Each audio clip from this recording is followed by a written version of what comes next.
The second slide. There we are. I'm going to talk tonight as a pediatric endocrinologist and as the lead for an organization which is called Global Pediatric Endocrinology and Diabetes. This is a non-profit organization that aims at improving the care of children with endocrine disorder and with diabetes who live in resource-constrained setting. And it works, and this is very important, in synergy with regional societies of pediatric endocrinologists and also with CLAN that Kate Armstrong will talk much more in detail later in the presentations. And I think that we see ourselves really as the medical pediatric endocrinology arm, and we realize that what we want to achieve, which is access to these medicines and better care for congenital adrenal hyperplasia and other non-communicable disease in pediatrics, is really there is really a need of a collaboration between various entities in order to achieve that.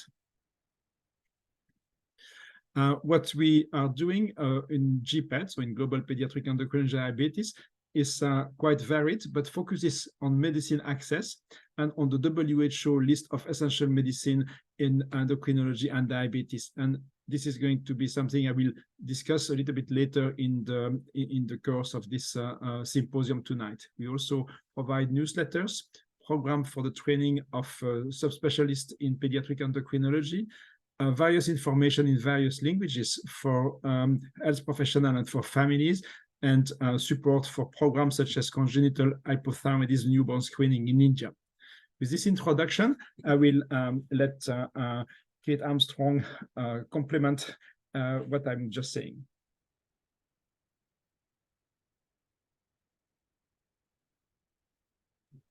Thank you. I'd like to compliment you, Jean-Pierre. That was an excellent presentation. Thank you. I'll just share my screen now if I could. I think I'll just, JP, if you once you stop sharing your screen, I think that I'll be able to share my. Great. I close mine, yes. Great. Thank you very much. Well, thank you very much. Can everybody see that screen okay now? Yes, perfect, Kate. Great, lovely, thank you. Thank you very much, Rodolfo and Jean-Pierre, for that introduction. It's a real privilege to be part of this event tonight. I acknowledge that the theme of this event is of the UN Science Summit is the role and contribution of science to attaining the UN's Sustainable Development Goals. So I guess I just wanted to briefly touch on how our efforts to support children living with CAH and other NCDs can contribute to efforts to achieve the SDGs. Before I start, I'd like to acknowledge that I'm dialing from the lands of the Wallumattagal people of the Eora Nation here in Australia. And I'd like to acknowledge Aboriginal and Torres Strait Islander people, and indeed all First Nations peoples around the world as the first scientists, really. It's a privilege to share with you today here. So, as I mentioned, just a brief who, what, why, how, when and where of Mates for Kids, which is an acronym for Maximising Access to Essential Supplies for Children, which acknowledges children with NCDs need access to essential medicines, but also equipment. So Mates for Kids is a global movement of individuals and organisations, GPED, a lot of different paediatric endocrinology societies, paediatric societies, CAH communities around the world. We all come together as one community of practice, and we're committed to reducing the preventable mortality associated with CAH by 30% by 2030. We started in 2021. In February 2022, we presented a briefing paper to the WHO. We were very grateful to come together in Buenos Aires earlier this year under the leadership of Rodolfo and the IMPI, the International Meeting of Pediatric Endocrinology team. We're meeting quarterly online to discuss how we're going to achieve this reduction in preventable mortality. We've identified three main objectives. We're going to improve access to essential medicines and equipment, which will be a focus here today, strengthen the CAH community internationally, and also scale newborn screening for CAH. How do those things link to the SDGs? Well, we're taking a human rights-based approach in the first place, but all of the activities that we're talking about contribute to different SDGs in different ways. But I think if we start with SDG 3.4, where they've committed to reducing the mortality associated with NCDs by 30%, that's a key one. And obviously we took our 30% by 2030 goal from that.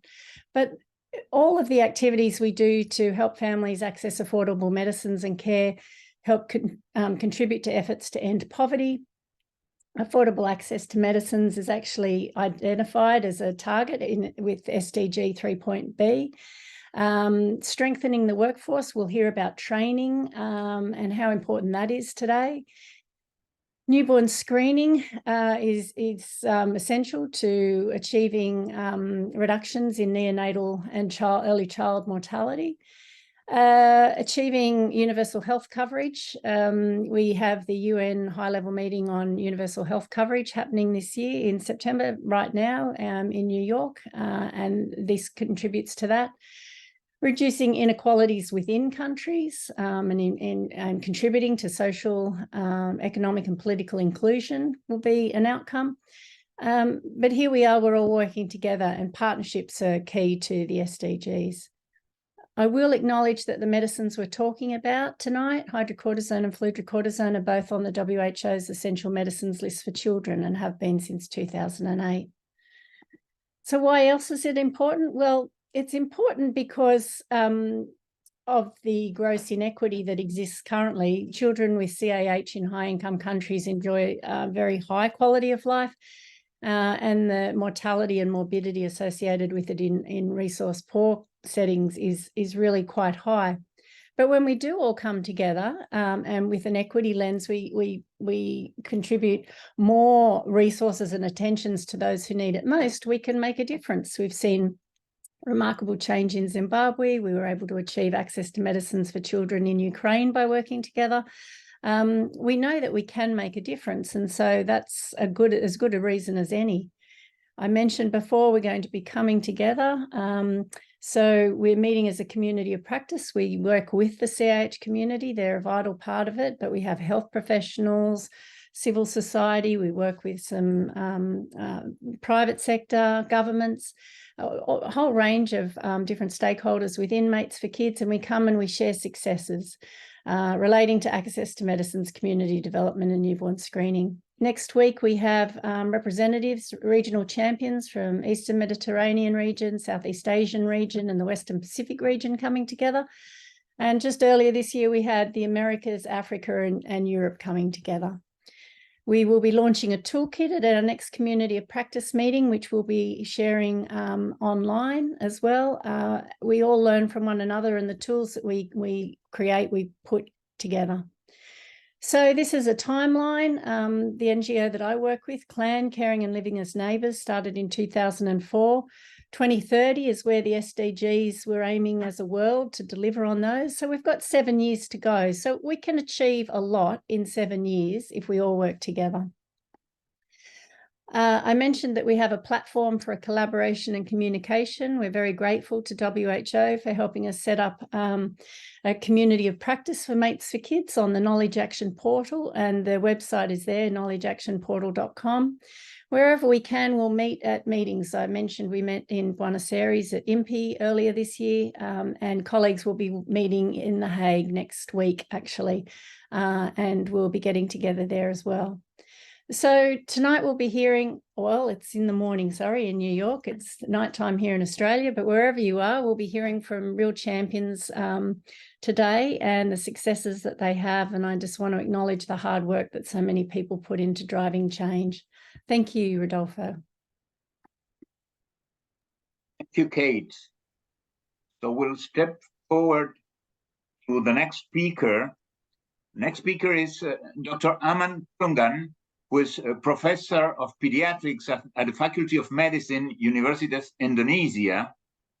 And Aman will tell us about the successes and challenges in Middle East countries. Okay, thank you, Rodolfo. Yeah, good evening from Jakarta, Indonesia. I thank you also for giving me time to share. Well, what I'm going to share is the success and challenge in Southeast Asian country. Yeah. And well, I will tell you a little bit about the background of overcoming challenge for newborn screening. Of course, both later on CAH and also congenital hypothyroidism and challenge of an opportunity. So we know that newborn screening program is crucial all over the world. Yeah, safeguarding children well-being, mitigating potential long-term health impact, and most developed countries have introduced national newborn screening, but not in all countries. This is the inequality about the newborn screening. It's also becoming available in many developing regions like Indonesia. The pandemic had an impact in most countries. So telemedicine play a vital role during this pandemic as a backup plan. So this is just some numbers after the pandemic. Well, most of the country disturbed, yeah, during disrupt also during the pandemic. But Indonesia during that time, the coverage is really low. So we are not really going down for the newborn screening. So this is the Southeast Asia faring coverage. You can see Philippines quite good, Thailand and also Malaysia, Cambodia, and Singapore. Indonesia, the population is the highest in Southeast Asia. More than 270 million and almost 4.7 newborn baby almost every single year. So the population of Singapore almost similar to our newborn baby. So NDS start actually in 1999, but it's really low. The coverage is less than 3%. But we just start last year, it's increasing more than 20,000 baby screen in a week. So CH will be going up 2023 and 2024 we will start with the CAH. So this is the CH screening. Progress for CAH, access in treatment also towards national screening success, and still challenge and opportunity. So the past challenge, lack of government support before, limited program infrastructure, low commitment from hospital, also from healthcare professional, logistic sample, transport problem, people cannot afford screening, concern and misconception. But current progress, CH screening become national program right now, endorsed by Minister of Health. Right now, we have 12 government-based lab in including private hospital, but we have 37 province, so it's not enough. Yeah, we have 17,000 island. It's going to be still difficult, but well, we are going to trying really hard to get the coverage. They're screening right now more than 20,000 sample per week, and probably in next month or next 2 months we are going to have 50,000 sample in a week until next year. So this is the history. It's really slow until 2008, but until 2022 to 2022 only 2.3. But start from 2023, we are increasing right now. Until this month, we cover almost 9% the whole baby born during 2023. So for CH, overcoming challenge, increased coverage, and for CAH, access treatment toward national screening, still challenge and opportunity. The CAH, like JP and Kate mentioned, we know that high mortality and high morbidity, and about 90 to 99% CH, the 21 hydroxylase, and 75% is salt wasting, and male lot without being ever diagnosed. So the access, early 2000, Indonesia, Vietnam, Philippines, and Pakistan, we face universal challenge for access to essential CAH medicine.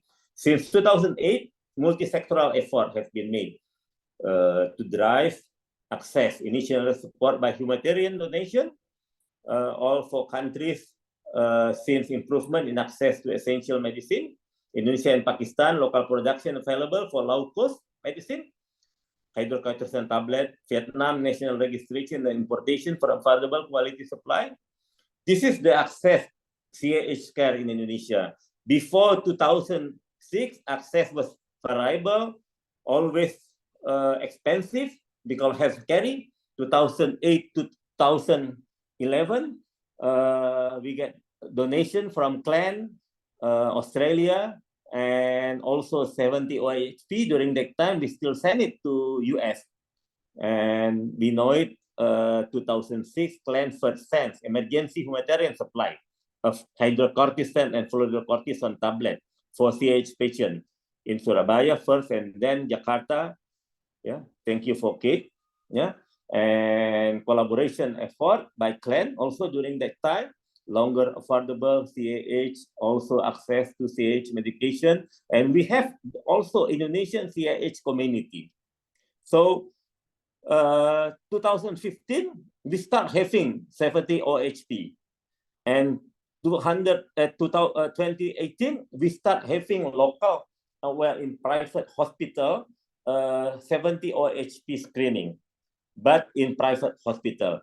And 2018, we have a local production of hydrocortisone. And 2023, right now we have fluorocortisone, locally product in Indonesia.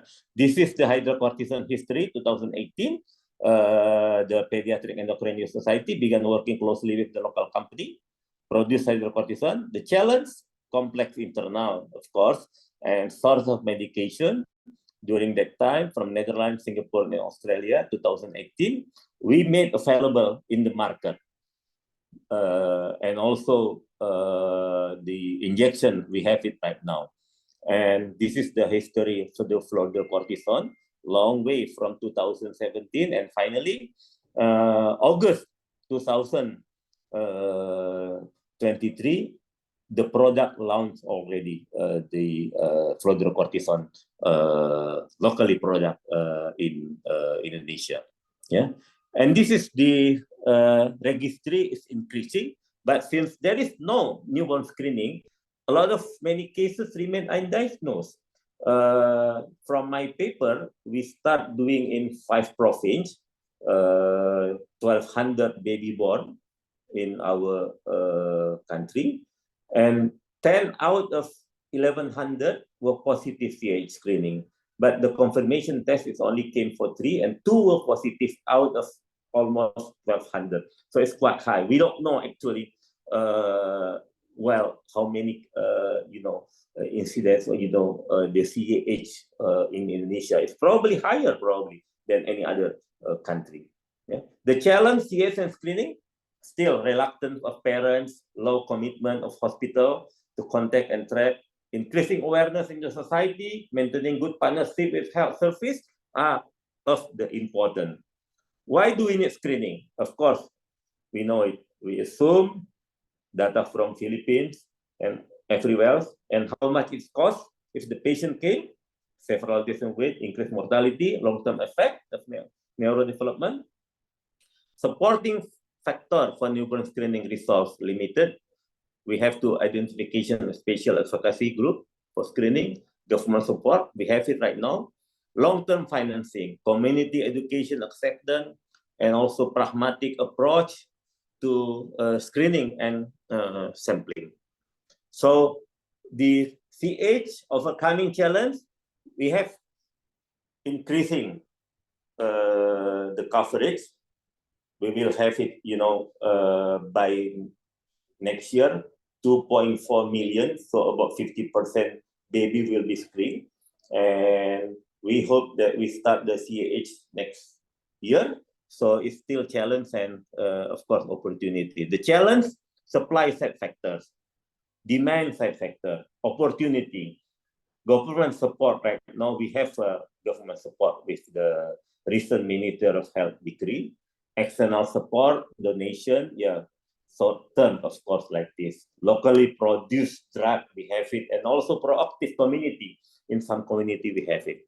So the conclusion, improving infrastructure, we have it right now, raising awareness, providing training, government, healthcare, professional, community and advocacy group, improvement of screening, enforced collaborative effort, and also overcoming cultural barriers. Thank you. Over to you, Adolfo, Kate, and JP. Well, thank you, Aman. We will step forward, and I would like now to introduce Dr. Salwa Musa. Salwa Musa is a pediatric endocrinologist affiliated with the Ghaffar Ibn of Tertiary Hospital in Khartoum, Sudan. Salwa will be presenting to us from Cairo now. Thank you, Salwa. Thank you very much. Can you hear me? Perfect. Okay. So good day, everyone. I'm Salwa Musa, pediatric endocrinologist from Sudan. And it actually gives me a great pleasure to participate in this meeting in the Science Summit at United Nations General Assembly and to present this talk regarding the CH challenges and opportunities in African countries. So the outlines of my talk would be few background about CH and few background about CH in African countries and our challenges in diagnosis and management, with more focus on our experience from Sudan, and then to highlight opportunities and ongoing efforts related to this. Just few backgrounds about congenital adrenal hyperplasia, or CH, which is an autosomal recessive disease due to adrenal cortex enzyme deficiencies with variable severity. It has different age of presentation according to this, with more severe forms present early in the neonatal period with salt-losing crisis and or ambiguity, while the other forms presented later in the early childhood or adolescence. Due to lack of diagnosis of this condition, this could increase the risk of morbidity and mortality. So what about Africa? Salwa, would you like to share your screen? Yes. Is it not shared? No. Okay.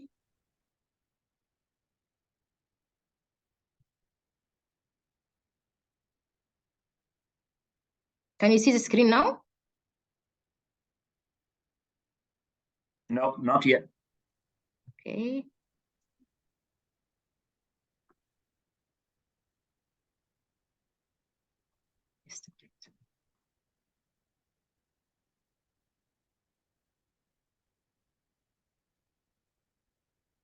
Can you see it? It's coming, yes. And now if you would like to put it in full screen. Okay. Can you see the screen now? Perfect, thank you.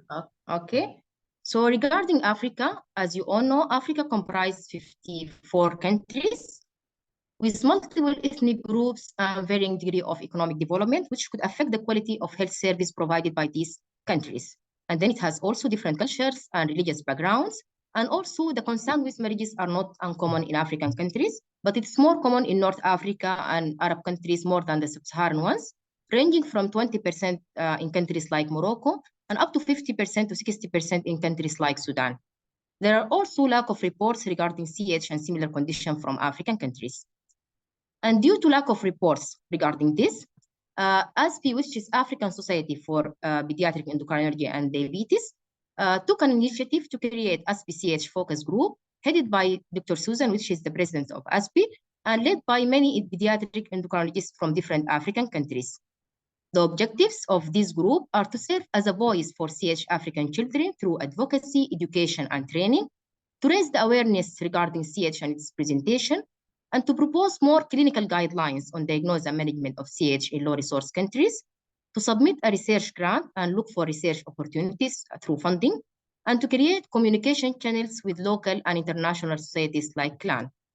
And because in God we trust, but all others must bring data, we conducted situational analysis for CH in different African countries with an objective to assess the current situation of CH in Africa and to determine our challenges in diagnosis and management. We got 12 responses from different African countries, which are Sudan, Ethiopia, Kenya, Tanzania, Malawi, Botswana, Senegal, Ghana, and Ivory Coast, Nigeria, and Cameroon.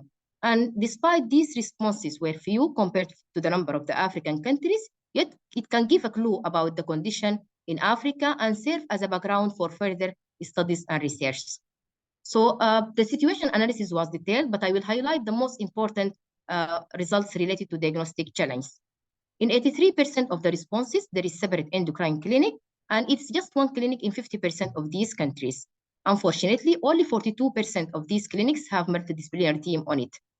Regarding diagnosis, 58% of these countries have 17-hydroxyprogesterone available, and 67% have karyotyping available.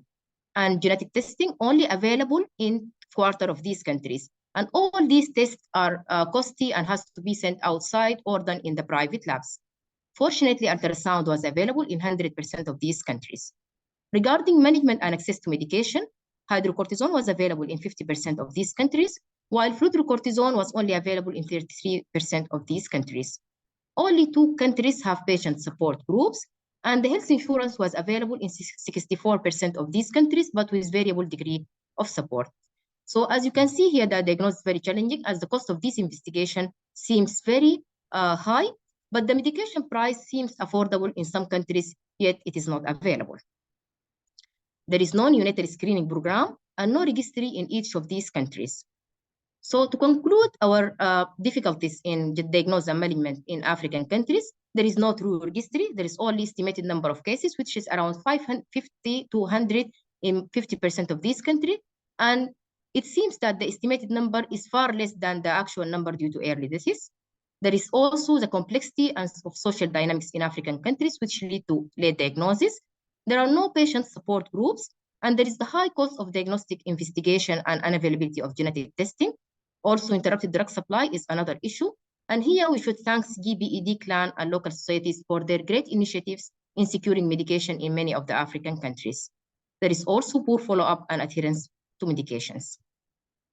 So what opportunities do we have in African countries? We should create our own local registry. And as Africa is a virgin area for research, we should encourage research and try to get more funds for it. And as we are countries of limited resources and limited access to genetic testing, we should put guidelines and create guidelines with more clinical background and simple biochemistry. And then we should increase the advocacy, education, and then create more international link to reach genetic testing and medication.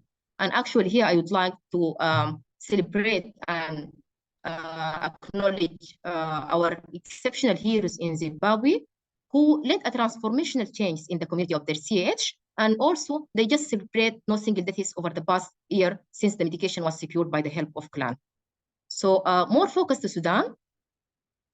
Sudan is a country sited in Northeast Africa with a population of 45 million and different African and ethnic and Arab ethnic groups. And this diversity of African and Arab ethnic groups actually has an influence on health, as the intertribal marriages and the high rate of consanguinity could increase the risk of inherited diseases such as CAH.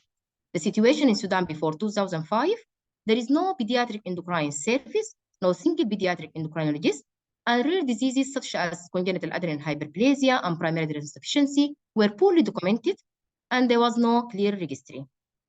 The start was when Professor Abdullah came to Sudan in 2005, and he managed to send 14 pediatricians to get their pediatric endocrine training in PEDCA program in Nairobi with the help of SP.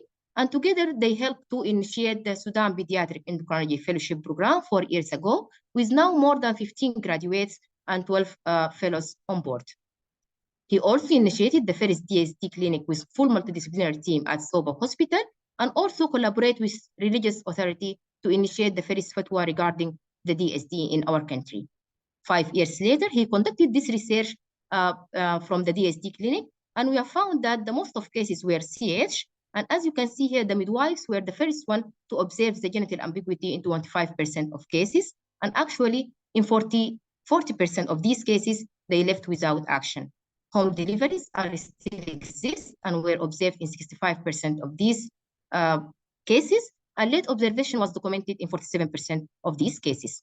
Then 10 years later, we conducted this research to look into our cases of CAH and primary adrenal insufficiency. And we have observed that increasing awareness have helped to bring more cases to medical attention.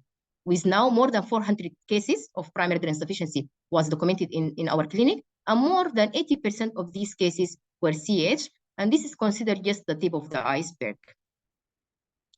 So from our experience in our unit, we can conclude our difficulties in diagnosis and management as following. Home deliveries are still exist in many areas in Sudan, and males are easily missed as clinical recognition of this condition is particularly difficult in male neonates.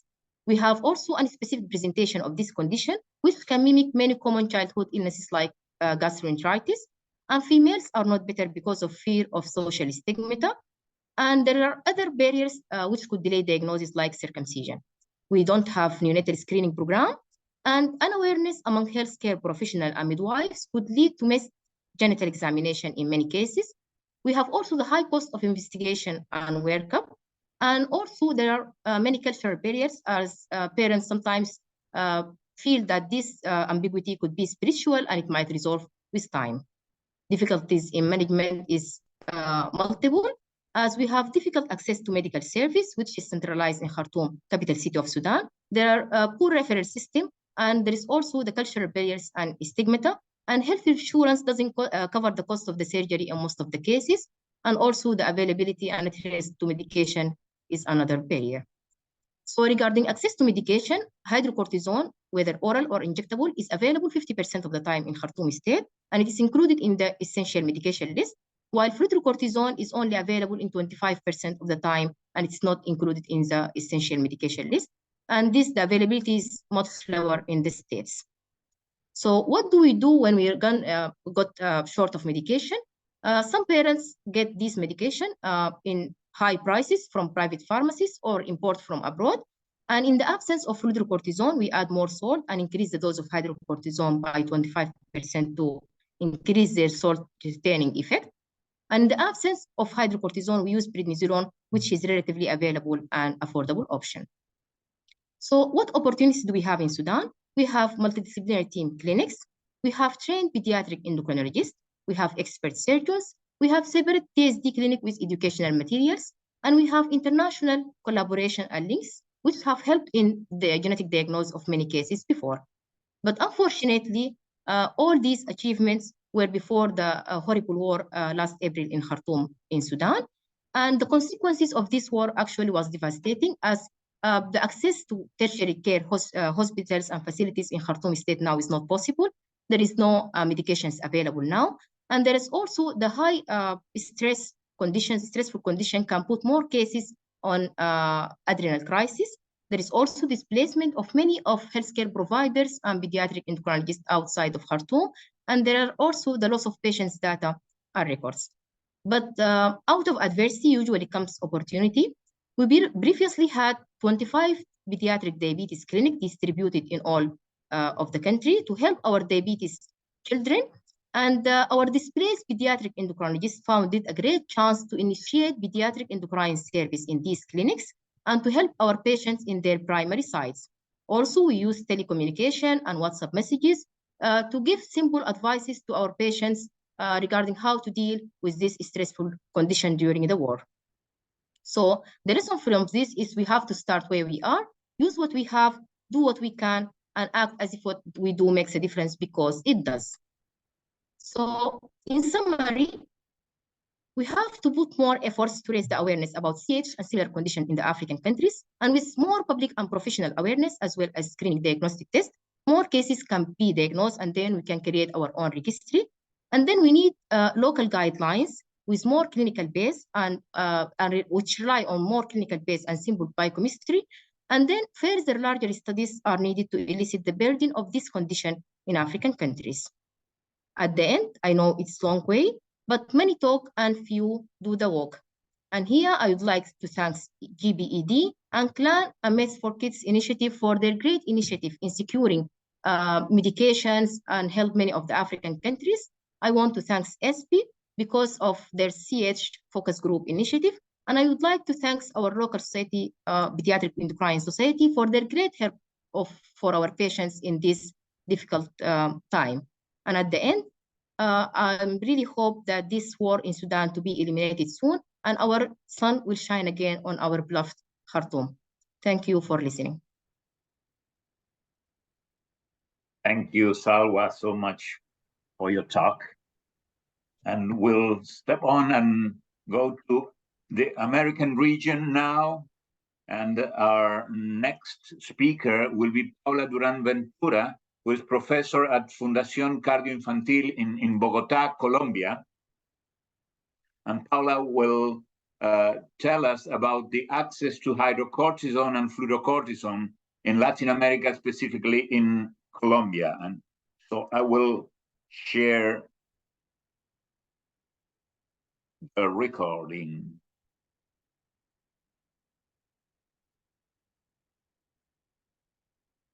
Hello. I am glad to know that although the sun is rising here, I cannot say good morning as we are connected all over the world at different times. I am so grateful that we can share experiences from different regions of the world and join efforts and work together to improve care of children with chronic health conditions. My name is Paola Duran Ventura. I am a pediatric endocrinologist. I was trained in the United States and Switzerland. I have been working in my country for the past 20 years in different settings. I have cared for patients with a subsidized regimen, patients covered by state insurance. I have worked in a teaching hospital and in private practice. I have lived and felt the inequity in access to medical care in my country. And I feel fully identified with the mission of GPED and CLAN, and I am grateful for their guidance and help to advance efforts in my country. My report outline will be background, objectives, method, results, Colombia's main challenges, where to from here, and acknowledgements. As we all probably know here, CAH at Made for Kids is a coalition of like-minded organizations and individuals committed to collaborative action aimed at identifying, implementing, and monitoring practical solutions to improve access to essential medicine for the global CAH community. And it was developed by CLAN. The aim of CAH at Made for Kids is to reduce the preventable mortality currently associated with CAH by 30% by 2030. Global Pediatric Endocrinology and Diabetes GPED is a nonprofit organization established in 2020, and it aims at improving the care of children presented with endocrine disorders in low and middle income countries. GPED and CAH at Made for Kids, in collaboration with the Latin American Pediatric Endocrine Society, reached out to the pediatric endocrinologists with the goal of gathering information on access to fluorocortisone and hydrocortisone in Latin America. I will present to you the results for Colombia. These are the colors of Colombia, a beautiful country with amazing people. Colombia has a population of 52 million people.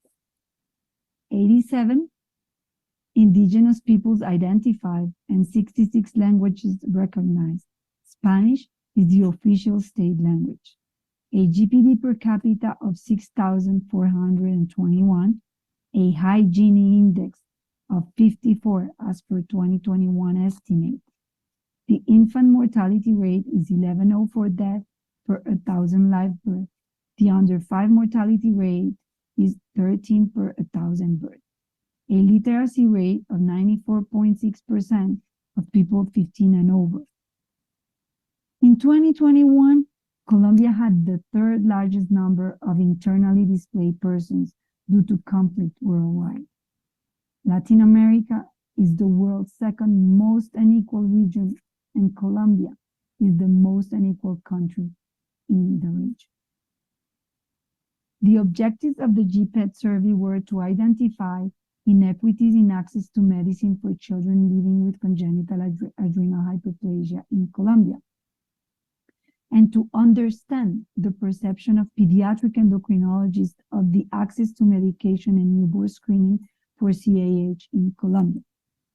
The survey period was from June 19, 2023 to July 10, 2023, and the report was performed in August 22nd. To create the GPED survey, Jean-Pierre Chanoine developed questions based on his past experience and expertise working on access to medication. Then the questions were shared with pediatric endocrinologists in Latin America, Dr. Raul Calzada, Rodolfo Rey, and me, for opinion and comments, and the final questions were agreed.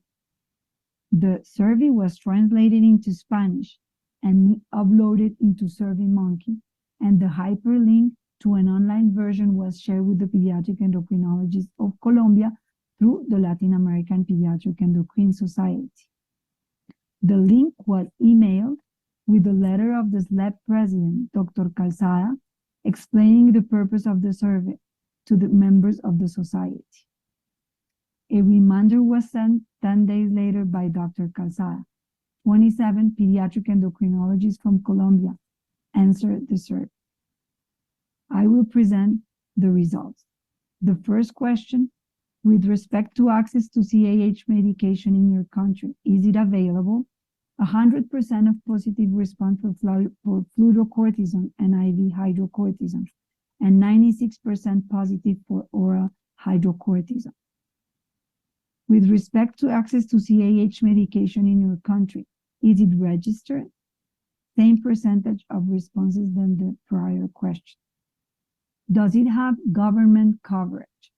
The perception is that fluorocortisone and IV hydrocortisone have 96% coverage, and oral hydrocortisone has 92% coverage. For what percentage of patients do you consider that this drug is available free of charge in your country? 33% of ped endos consider fluorocortisone is available for 75% of the patients, and 8% consider it is not available at all. 33% of ped endos consider oral hydrocortisone is available to 100% of patients, but 8% consider it is not available, and 25% answered, I don't know. For IV hydrocortisone, 60% consider it is available to 100% of the patients. If hydrocortisone is not available, what medication do you use? 62% use prednisolone and 37% use prednisone. Regarding newborn screening, the question is there a newborn screening for congenital adrenal hyperplasia in your country? 52% of positive response, 18% consider it is available for free, and 37% consider it is available at a national level. We also had the opportunity, with the support and guidance of CLAN, to do the CLAN snapshot survey in Colombia prior to the GPAID survey. I will quickly show you some results. The objectives of CLAN survey were to identify inequities in care of children living with congenital adrenal hyperplasia, amongst other endocrine conditions in Colombia, and to understand Colombian pediatric endocrinologists' perception of the disadvantage, disability, morbidity, and mortality experienced by children living with those conditions. The snapshot survey was translated into Spanish in Colombia and uploaded into SurveyMonkey. And the hyperlink to an online version of the survey was shared with pediatric endocrinologists ahead of the National Pediatric Endocrinology Society meeting held in Colombia. And during the meeting, it was possible to explain the importance of answering the survey and personally ask the pedendo to do it. That led to a great response rate of 78 out of 80 pediatric endocrinologists in Colombia, a response rate of 97.5% in 5 days. The results, just focusing on CAH, showed a perception of access to fluorocortisone of 45%, oral hydrocortisone 48%, and IV hydrocortisone 71%. Regarding to access to newborn screening, 39% consider it is possible, and access to 17-hydroxyprogesterone, 53% consider it is possible to test. 24% consider education to patients is available, and 13% are involved in research in the field of CAH. The perception of knowledge of medical knowledge about CAH in other healthcare workers, non-PED endos, is very low, is 5%. Protocol management amongst the healthcare givers is only 42%. Prevention of morbidity is felt to be 15%, and prevention of mortality 45%. The support groups are present only in 10%, and the financial burden of families is up to 93%. So Colombia's main challenges are improve access to essential medicines. We need to strengthen the data available relating to the prevalence of CAH in Colombia. Although we gather data through CLANS and Snapshot and GPED survey, we need to keep working on the national registry with the help of the Colombian Society and the Latin American and the Pediatric Endocrine Latin American Society. And we need a further understanding of the Colombian system weaknesses, since the law established that every child with CAH should receive fluorocortisone and hydrocortisone continuously by the government. To strengthen the CAH communities, we need to establish a local nonprofit organization and raise awareness that clinicians have a key role to play in mentoring and supporting networks and referring families to appropriate support groups. We need to keep working on the development of educational resources in local languages for children and families.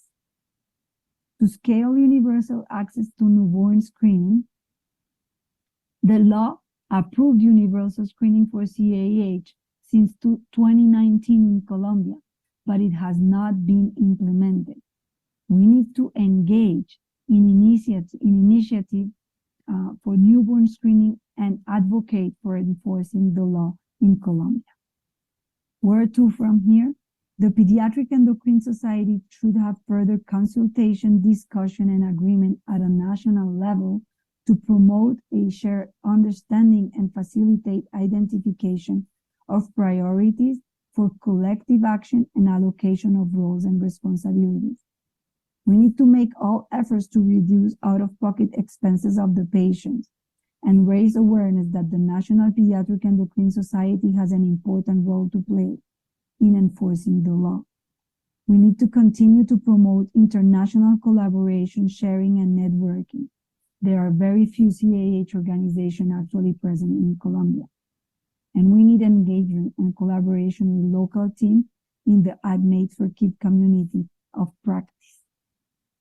My sincere thanks to SLEP and ACCEPT for agreeing to the consultation, to the members of the SLEP and ACCEPT who completed the survey, to GPED for organizing the survey, for supporting our work and collaboration, and to CLAN for guiding us, for being our mentor, for sharing all the knowledge and tools, including the SurveyMonkey Access, and for supporting our work and collaboration.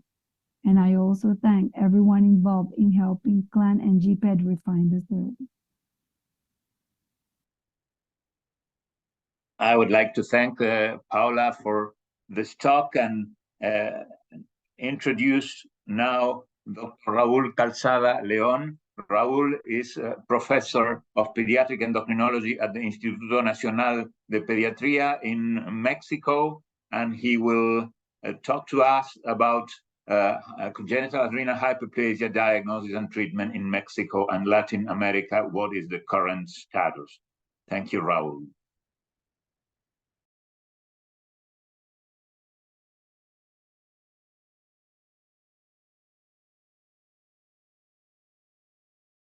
Thank you. Yes. Can you hear me? Okay. Yes, thank you. I want to thank you for the opportunity to talk about the diagnosis and treatment current status in Mexico or in Latin America. I have some problems with the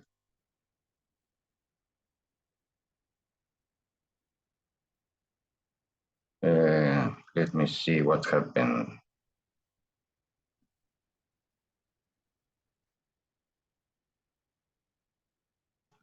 I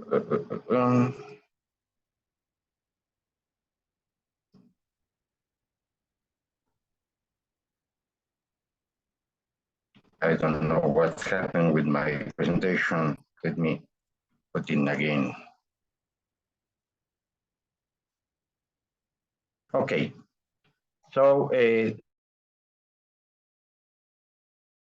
the 21 hydroxygens in Mexico is very high compared with other countries. Until 2020, the amount of male was 64% and male 36%. 74% of male and 88% was diagnosed by neonatal screening. And the reason for consultation was the results of neonatal screening in the females and 99% in the male. And only 16% with adrenal crisis in female and 27 in males. But since 2020, the public policies and economic investing in health by the government and health authorities have changed. In the last 3 years, only 70% of the population has been covered by the neonatal screening. Before that was in all the population. And in the last 3 years, the results of the neonatal screening take more than 1 or 2 months to be reported. So at now, almost half of the patients with congenital adrenal hyperplasia receive care for the first time when they present an adrenal crisis. The medications that are authorized in Mexico are dexamethasone, prednisone, hydrocortisone, intravenous hydrocortisone, and fludrocortisone. However, hydrocortisone intravenous for adrenal crisis is relatively easy to get in every hospital, so we don't have problem in this. But tablets are not available in Mexico. So we need to use prednisolone or prednisone tablets using the lowest possible doses to cover glucocorticoid needs. And we use 1/3 of the doses in the morning and 2/3 in the evening just to block ACTH secretion and avoid hyperandrogenism. When we ask in Mexico to the pediatric endocrinologist, 76% use prednisolone, 26% prednisone, and 6% methylprednisolone. Fludrocortisone is not sold in Mexico. It cannot be acquired by legal government tender, and pediatric endocrinologists reported that 74% are unaware that this has a registration key. Occasionally, in third-level care hospital, we can get fludrocortisone, but it's for less than 30% of the patients. And most then need to buy it by the illegal import from United States or Canada or Europe. Most in the past buy online from Canada, but the price is very, very high. So in some children during the first year of life, we need to add a sodium chloride in a doses lower than 3 grams per day to avoid hypertension. When we ask in Mexico for what percentage of the patients the pediatric endocrinologist consider that fludrocortisone is available free of charge in the country, 58% consider that it's not available, 30% is available only in 25% of the patients, 7% in half of the patient, and 3.9% in 75% of the patients. About oral hydrocortisone, the same question. The answer was 85% considered that this is not available, 10% is available in 25% of the cases, 2.6% in half of the patients, and 1.3% in 75% of the patients. Intravenous hydrocortisone is available in Mexico. In all cases, the government can provide it free of charge, but 12% of the specialists are unaware of this data. When we asked about the possibility to get intravenous hydrocortisone, 40% consider that it's not available. 30% consider that available is only for 25% of the patient, 90% for half of the patient, 80% for 75% of the patient, and 35% consider that it's available for all the patients. The problem with hydrocortisone tablets and fludrocortisone acquisition is that we need to cover 7 steps. The first is that the drug approved for one or more specific indications. 10, it needs to go to the basic charts of medicine, essential drugs. We need to justify the use, and then there is a acquisition approval to get it. But we need a national tender, and until today, nobody offered hydrocortisone or fludrocortisone. So now we need to move to an international tender in the second half of the year. And until today, nobody offered it, them. And then we need to get an authorization for a special direct food case. But the response is, we are sorry, but there is not more budget. Try it again next year. So this is year after year, we need to begin with acquisition approval again, national tender, international tender, and authorization for special direct food case. And the answer is always the same. We're sorry, but there is not more budget. What is the cause of the shortage? It's lack of interest in the sale of the pharmaceutical laboratory due to limited consumption. Lack of interest from the health authorities, because this is not a public health problem. Lack of user demand, and limited or not priority government budgets, and inadequate supervision by international organizations. So in Mexico, it is said that access to health system is mixed, unequal social and health security, and selective national health programs. Legally, everyone has the same rights, but not all have the same coverage. So we say that we are all equals, but they're from equals to equals. And when Paola Duran said that we sent a questionnaire to Latin America, and in the response are here.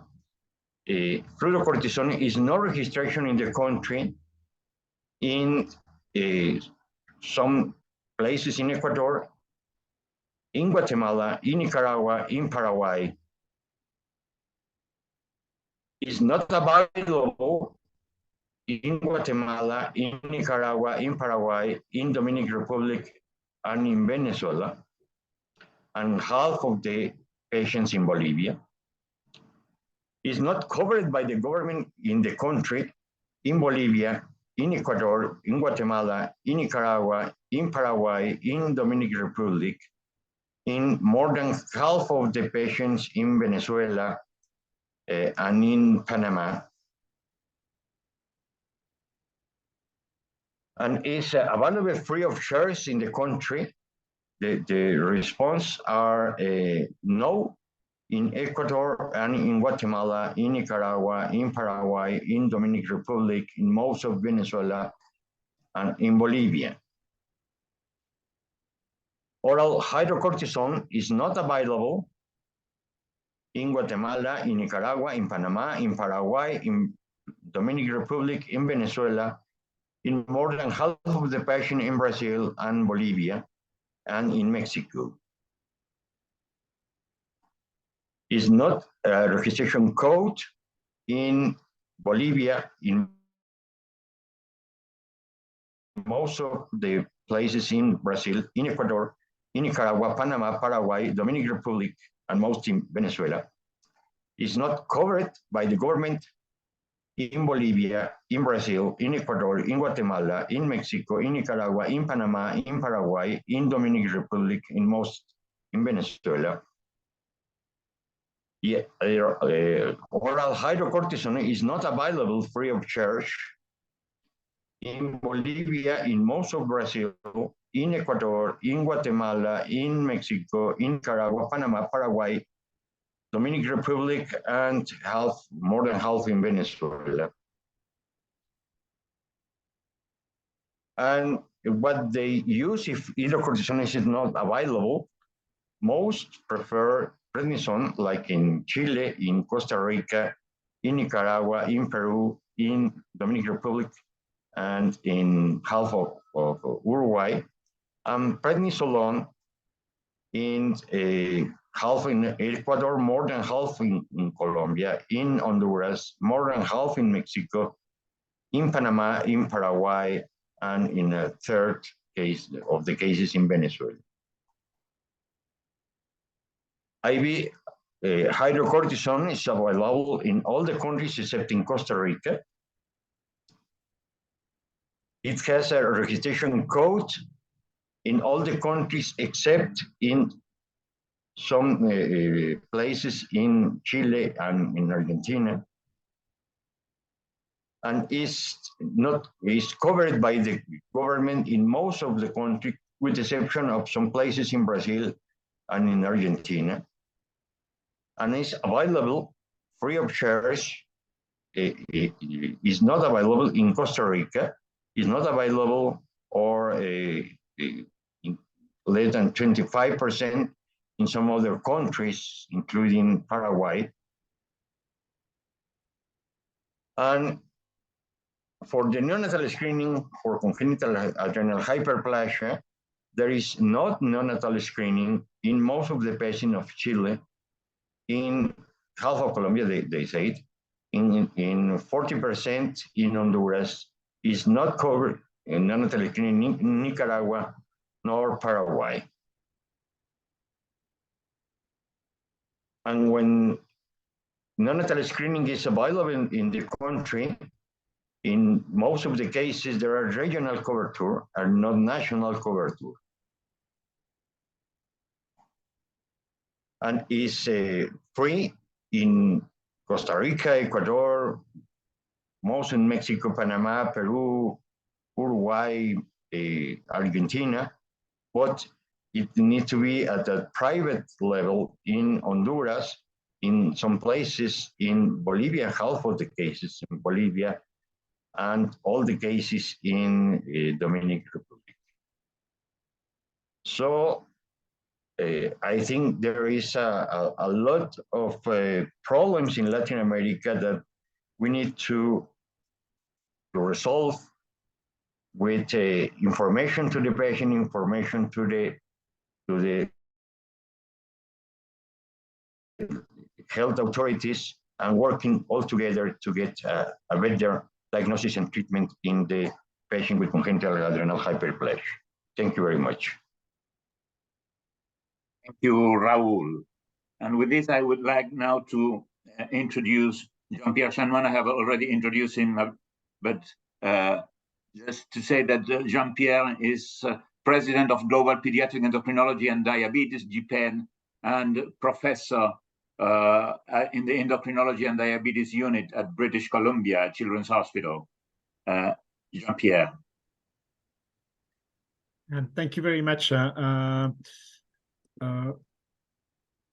Rodolfo. I'm just there we are. Can you hear me, Rodolfo? Perfect. Okay, thank you. Thank you very much. And I think that we have heard several differences and issues in various countries, and I think this is very interesting to see, and it maybe gives us also a hint on how we can help and progress in this difficult situation. What I would like to do is to talk about the role and of the WHO model list of essential medicines and of essential diagnostic tests. I think this is important to be familiar with the work that the WHO is doing and how it can influence in each country the access to the medicines and to the test for congenital adrenal hyperplasia.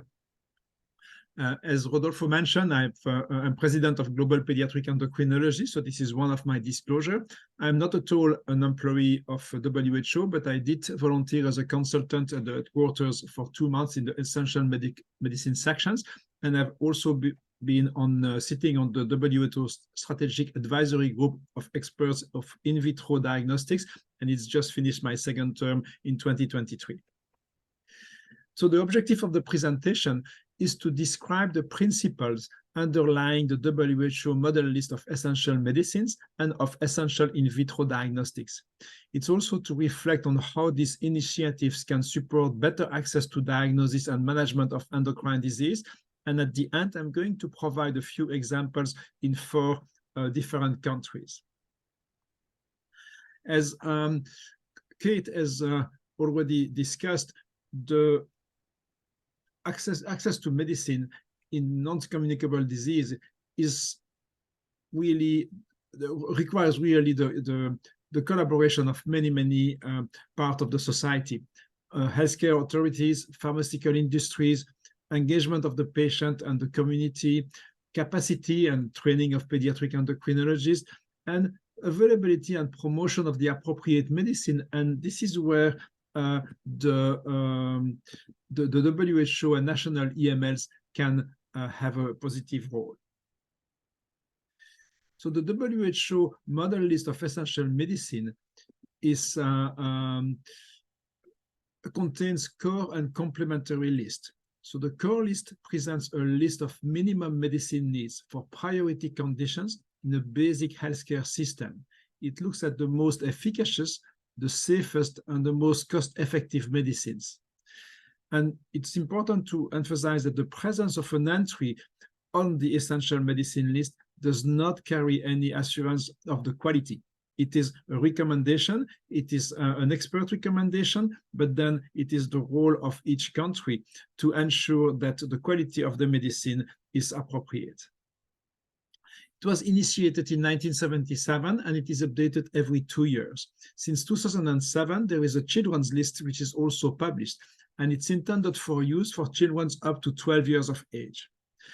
The inclusion of new medicines or the modification of existing medicines is mostly performed according to unsolicited application.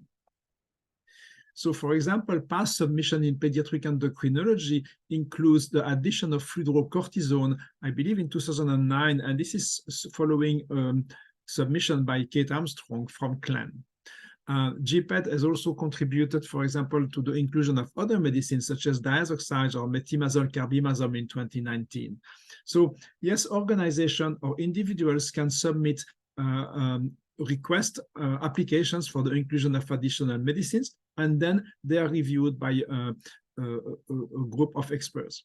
For the 2023 revision, GPED has performed a comprehensive review of the endocrinology and diabetes section of the EMLS, both the children's and the adult, and we are awaiting a little bit of a debriefing, understanding why some of them have been approved and some of them has not been improved. As you may know, the 2023 revision has been published just a few weeks ago.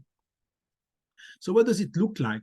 Well, when you Google and you look for the WHO EML list, this is what you find. I just give you an example of the endocrine section. This is a pretty large document. I mean, quite a few pages, many sections, and the hormonal section is section 18. And I give you just here an overview of what is listed as in the section of the adrenal hormone. And fludrocortisone and hydrocortisone are both present, and these are the recommended dosage that should be available in a country. Now, as mentioned, there are other medicines that are relevant for the treatment and the management of congenital adrenal hyperplasia, such as dexamethasone, not so much, but prednisolone, as Salwa was mentioning. Well, they are present, but they are present elsewhere in the list and for other conditions. So for whatever reason, nobody has ever applied for prednisolone to be included in the EML for its role in adrenal insufficiency. Now, recently, about 3-4 years ago, this list is now online, and you can find the website down there. And if you look at the search function, well, you can find exactly what you like to do. And there is the whole history of the inclusion and no inclusion of the fludrocortisone and hydrocortisone, for example, in my example, as well as the indications for adrenocortical insufficiency. And as we discussed, prednisolone, for example, is also present. And you will see that it's present for Crohn, for ulcerative colitis, for many, many other indications, but you will not find adrenal insufficiency in the list of the indications for these drugs.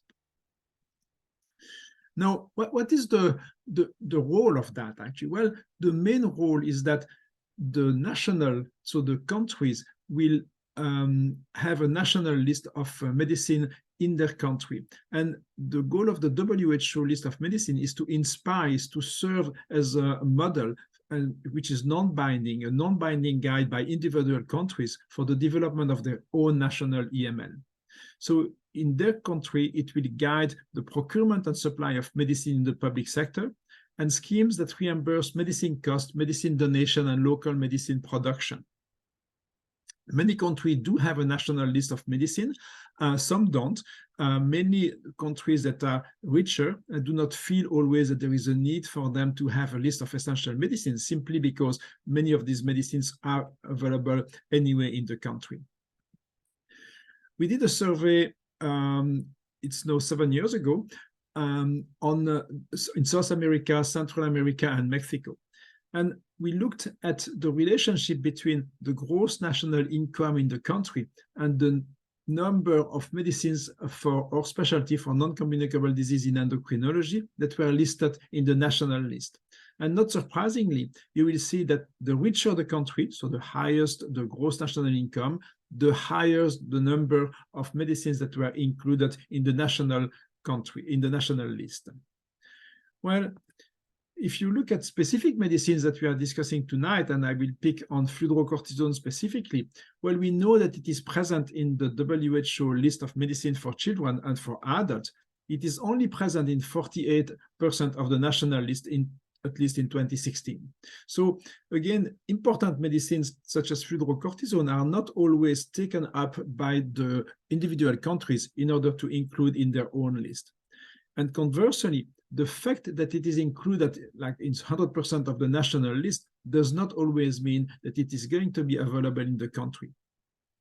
Ideally, a national list should include medicine that will be available 100% of the time in a country. Now, since 2018, the WHO has started to publish an EDL. So this is a model list of essential in vitro diagnostics. So this is a recommendation of the laboratory test that should be available in a given country. It bears similarities with the EML. It's a list of recommended in vitro diagnostics that should be available at point of care and in laboratories in all countries to increase timely and life-saving diagnosis. And the EDL is an evidence-based guide. The way it works is that the process is overseen by the International Strategic Advisory Group of Experts in vitro diagnostics. So this is the SAGI IVD. Again, the applications are received by the committee. After review, the applications are posted online for comments. So anybody in the world can comment on the suitability or appropriateness of a given submissions. And then the SAGE evaluates the data on the usefulness, the impact, and the accuracy of each test that is considered. This is not prescriptive. It is intended, again, as a policy tool, as a guide for countries to create their own national list based on their local context and needs. Now, it is very recent. It started in 2018. So we are still seeing an increase in the number of countries that are taking up the EDL, the WHO EDL, in order to develop their own national EDL. Here is what it's looking like. So this is, again, the endocrine section. For example, the cortisol and the estradiol as IVDs was listed there with the test purpose, the assay format, the specific specimen type, and whether it is something which is discussed in specific documents from the WHO. There is no name of any company. Again, this is for each country to decide which platform would be most appropriate for them. Other tests that are included are LH, FSH, prolactin, TSH, progesterone. And I can tell you that the 17-hydroxyprogesterone, which is very relevant to CAH, of course, has been submitted. The world has been able to comment on it. At the time of speaking tonight, the 2023 list has not yet been published, so I cannot comment more on that. WHO is really taking a more direct approach on trying to implementing this. So the SAGI promotes also the development of national list of IVD, and the WHO has released a step-by-step document on how to make this list in each country. Let me give you just a few examples before closing. In Algeria, my colleague, Dr. Ladjouz, who works in Algiers, has mentioned that Algeria is a well-established health system. It's actually a generous system, and most of the medicines, if not all, that are present on their list is free for the citizens of Algeria. CAH is a condition which is well recognized. There is no screening in Algeria, but this is well recognized simply because there are many patients, at least 1,000 patients that have been recognized in a country where the level of consanguinity is relatively high. And one of the medicines which is not on their national EML is the fludrocortisone. And this leads, as Raul Calzada was mentioning, to irregular access. It is smuggled for Spain sometimes. It is sent by families from France. They are trying to get a generic form from an Indian company. But I understand that this is not yet completely satisfactory. We took action with Dr. Ladjouz in 2015, starting a first parent symposium. And Dr. Ladjouz is working with the Algerian Ministry of Health through a different type of list, try to have a backdoor entry through a specific status of the medicine in order to get it inside of the country. So as you can see, we are not there yet, but we are starting to see the collaboration between the pediatric endocrinologist, the Ministry of Health, the parents, and this is a long process, and this is a collaborative process. In Ghana, Dr. Emmanuel Ameyo, who is here, has been trained by the PEDCA program that Tom Greery is going to talk about just after me. And Emmanuel has been has been working extremely hard. Ghana has a well-established health system, but there are very few medicines that are covered by the government. There were no pediatric endocrinologists prior to Emmanuel, and this is now a changing time, again, thanks to the capacity building that we have seen with PEDCA. And in Ghana, this is a classical story. There were no patients with CAH when there was no pediatric endocrinology, simply because these patients were not recognized. And over the last 10 years, then when Emmanuel has started to work in Ghana, well, he presently has 96 patients with CAH, but he doesn't have very easy access to the medicines. In 2017, the EML saw an increase in an inclusion of the hydrocortisone and the prednisolone. Still, they do not have the fludrocortisone. I'm talking about the national list for Ghana in 2017. There was no fludrocortisone, and definitely there was no regular access of fludrocortisone, which was not included in the list, but also no regular access to hydrocortisone, which is included in the list, showing again the discrepancy between the issue of the national list and what's really available to the patient. 17-OHP must be measured in a private laboratory, meaning that there is a high cost for the patient. And Emmanuel started a first CAH meeting with parents in September 2015. And he works in a very interesting hospital because this Kamfo Anyoke Teaching Hospital, the KATH, where he lives in Kumasi, is a non-profit organization. And therefore, it is quite easy to import the medicine from outside of the country without having issues with the custom. And this is totally legal. It's an interesting model that we can think maybe more about because it bypasses to some extent the role of the government itself in order to make the medicine available in the country. Dr. Shirisa Kusuma, who is in India, is a pediatric endocrinologist who has recently commented on the importance of having glargine, so the long-acting insulin, included in the EML and the EML for children after two previous failed attempts in 2017-2019. Well, in India, they have something which is a National Pharmaceutical Pricing Authority that regulates the pricing of medicine. And it seems to rely, at least in part, on India national EML, so the national EML that is based on the WHO EML, as we have discussed, to put a ceiling on price hikes.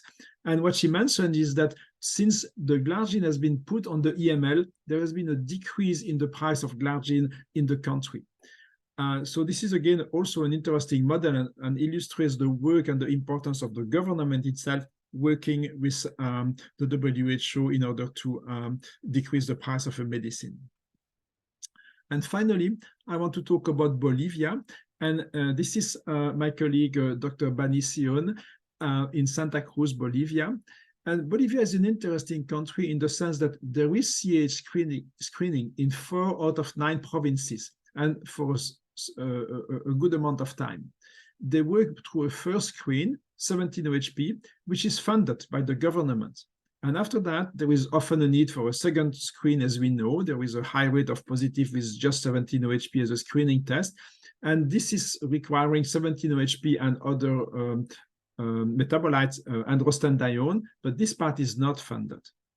And in addition, the fact that there is a screening would let you think that the medicines are available in the country. Well, this is a country where the CAH screening is partially available, but presently the physicians are really struggling in order to get hydrocortisone or fludrocortisone in the country. And again, this is example on the of smuggling from Argentina, which is a neighboring country, in particular from the eastern part of Bolivia. And they have 33 patients, 21 female and 22 males.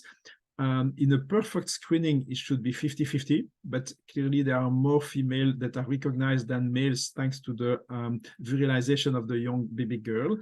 And the reason is that only 8 patients were diagnosed through the neonatal screening, because sometimes the neonatal screening has a lack of reagents. There are some political issues. And again, pediatric endocrinology, similar to Algeria, are pitching in and really working very hard in order to bring the medicines to their patients through non-classical pathways. So in conclusion, the WHO EML and EDL serve as a guide to help prioritize medicine and in vitro diagnostic in national list. It is part of the overall process that promotes access to medicines and in vitro diagnostics. And the emphasis is increasingly put by WHO, and this is a very good thing, on supporting also the practical implementation of the list through the national list, through pre-qualification that I don't have time to mention today, to support of laboratory infrastructure. My comments, and these are personal comments, is that this list really shows opportunities. In my mind, the diagnostics and the therapeutics, so the test as well as the medicines, go hand in hand, and there should be more cross-cover between the EML and the EDL. If you have CAH, well, you need the test to manage it, and you need also the medicine to treat it. It should be also best used.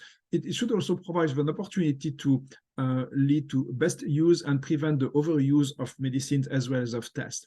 And I want to mention that the tests for neonatal screening are not presently included in the EDL, and I think this is something that should be planned for the future. Thank you very much for your attention. Thank you so much, Jean-Pierre. And so before introducing our last 2 talks, I would like to remind everyone that you are invited to send your questions or comments through the chat in the Zoom, and then we will have time for discussing them.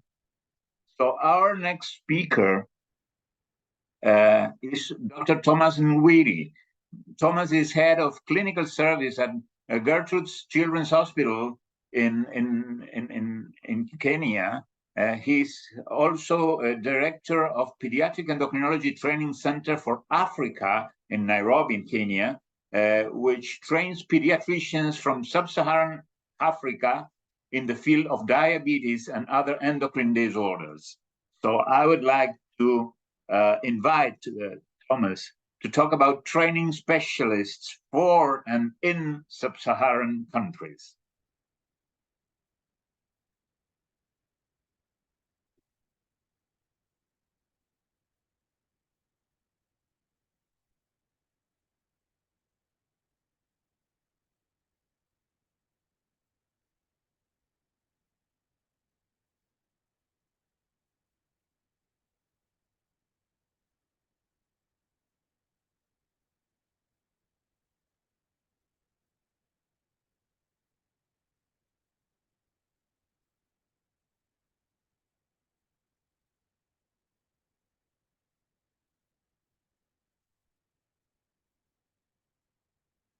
the audience in New York, good morning. For our friends and colleagues around the world, good afternoon, good evening. I wish to start by first thanking the organizers of the Science Summit and the United Nations General Assembly 78 for your invite and for allowing me to give this talk. I'll be speaking on the pediatric endocrinology training in sub-Saharan Africa and reflecting on a 10-year journey starting from 2017.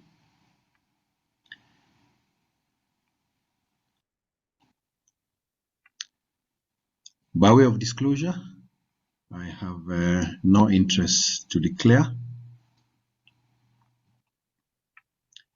So this is the outline of my talk.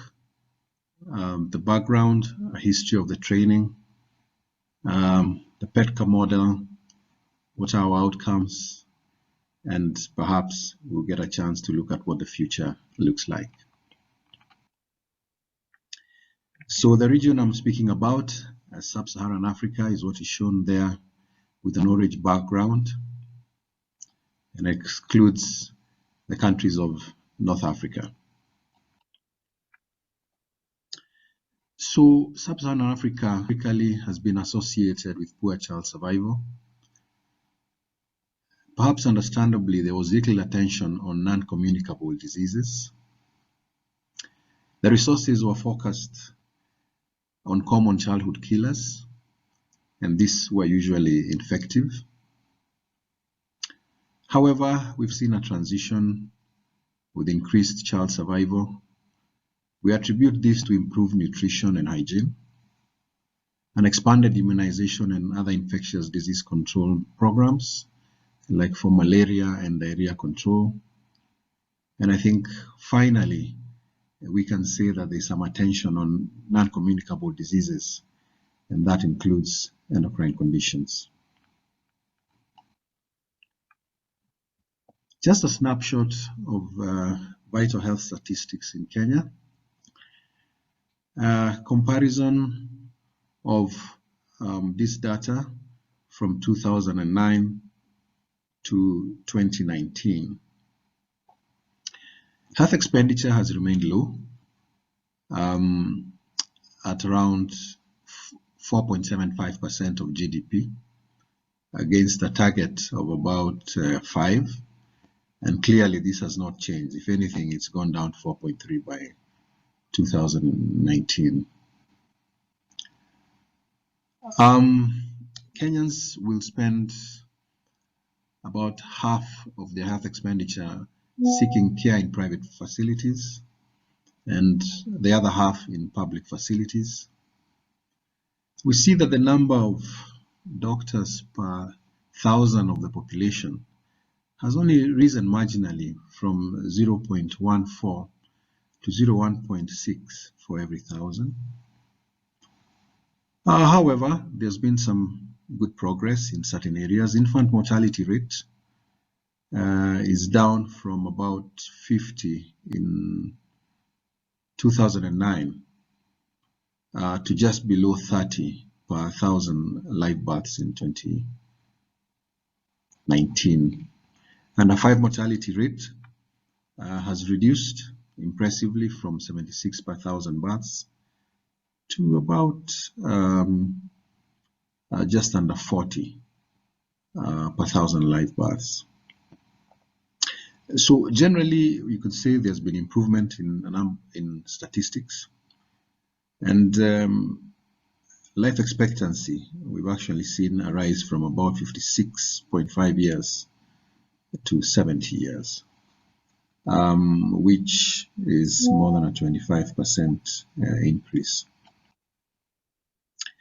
That graph there is a graph of the trend in infant mortality rate from 1960 to the year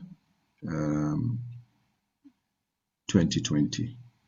So all the way from over 100 to about 31. So clearly this might explain why we now finally have an appetite to confront non-communicable diseases once there's been some improvement in some of the more immediate killers. So something about endocrinology training on the continent. So prior to 2007, there were actually only 3 practicing endocrinologists in sub-Saharan Africa. There was no formal training outside South Africa, and there was no centralized data on any training and any output that concerned endocrinology. So most people would not have been in a position to actually explain or state with any level of confidence on any training activities in endocrinology on the continent. So between 2008 and 2017, we like to fondly refer to as the Pediatric Endocrinology Decade. We were able to get a continent-based endocrinology training, and pediatric endocrinology training centers were actually established on the continent, of course, starting with PETCA, which is the Center for Africa. PETCA was established as a partnership with a number of institutions, and we are going to be looking at who those actually were. So the main objectives of the Pediatric Endocrinology Training Center for Africa was to develop pediatric endocrinology in sub-Saharan Africa, specifically in the English-speaking part of the sub-Saharan Africa. The key outputs to track were pediatric endocrinologists training, capacity development of other staff other than the endocrinologists themselves, research and publication, and then finally leadership and advocacy. So PETCA, as I said, was founded in 2007.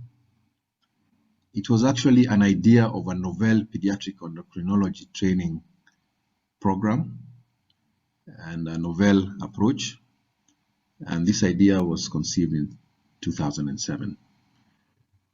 It involved an 18-month fellowship training for pediatricians from sub-Saharan Africa. The partners involved were the World Diabetes Foundation, WDF, which provided funding, the European Society for Pediatric Endocrinology, that is ESPE, which helped with the curriculum, providing tutors and research supervision. The International Society for Pediatric and Adolescent Diabetes, which is ISPAD, was later included. And ISPAD also provided tutors, provided short courses, and also provided research supervision. The program was hosted at the Gertrude's Children's Hospital. Gertrude's is the only dedicated children's hospital in sub-Saharan Africa. It hosts the Secretariat and also provided accommodation for visiting tutors, and also access to patients who are to be involved in the clinical teaching. The other partner was the Aga Khan University Hospital in Nairobi. This is part of the Aga Khan Health Network, which has a wide presence in the East African region, and the hospital provided access to its patients for clinical teaching.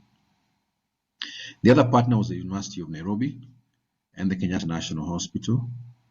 Kenyatta is the oldest and largest university teaching hospital in Kenya and granted access to patients, and Kenyatta had a wide case mix, being a public hospital with a very high volume.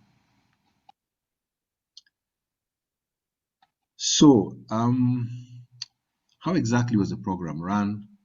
So ESPE and ISPAD provided tutors, and these were actually volunteers from more than 20 universities and other training institutions worldwide, mostly from Europe and North America.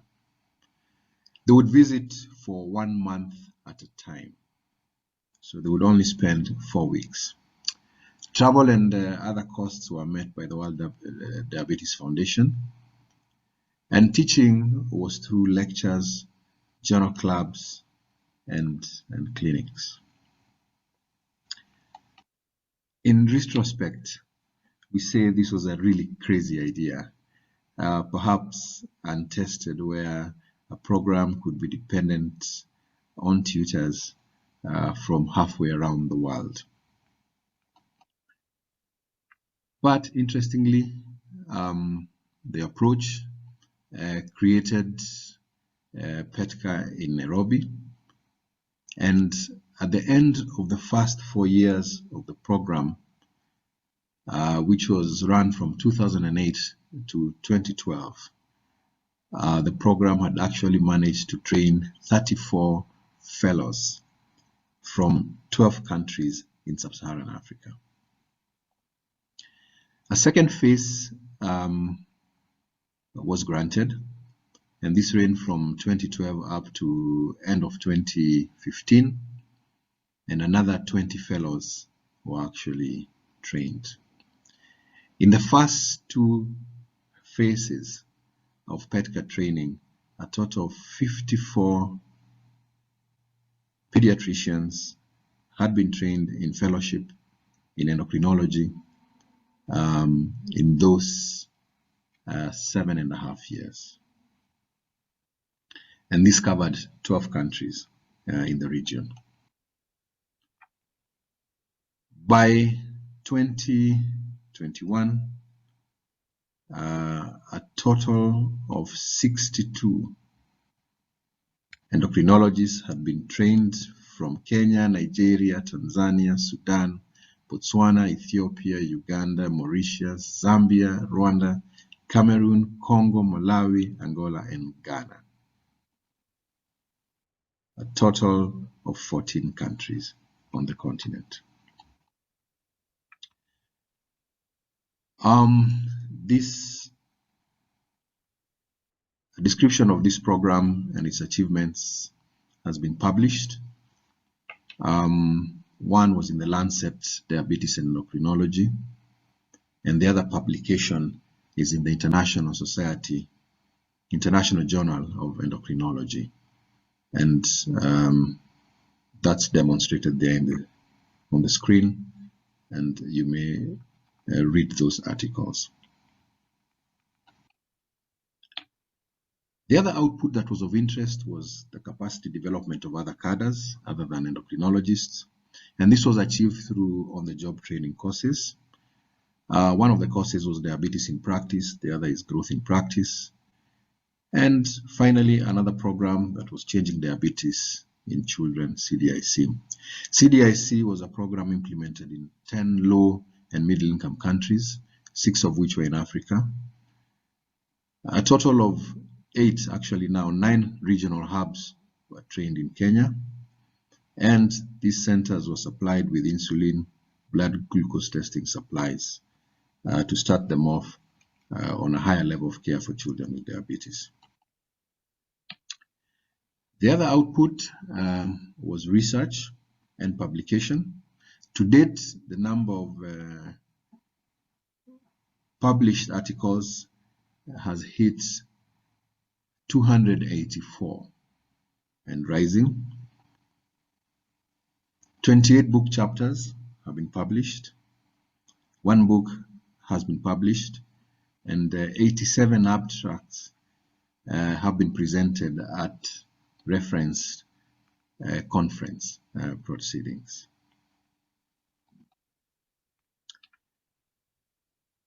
Alumni of the program have been involved in leadership.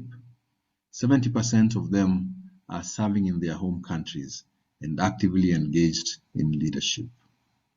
In Kenya, as a result of part of the work of these alumni, all essential endocrine medicines have been included in the National Pediatric Formulary, and the latest, which was vitamin D3, was added in 2015. So, what does the future look like? Of course, success means more responsibility. The program has sought diversified funding not just depending on what was coming from the World Diabetes Foundation, and this has included sources such as industry. There's also been more financial support from home countries, so now it is expected that fellows would get part of their support from their home governments. There's been a transition to more use of technology to support learning, including e-learning, telemedicine, and teleradiology. And there's an increase in investment in pre-service training, so that now trainees in pediatric residency programs, trainees in undergraduate actually get introduced to relevant endocrine topics early in their pre-service training. So one of the benefits of PEDCA has been a growth in the number of training institutions that actually offer endocrinology at fellowship level. There's the original PEDCA in Nairobi, which was the mother, but then also endocrinology training has now transitioned to the university, and the University of Nairobi is offering a fellowship in pediatric endocrinology since 2021.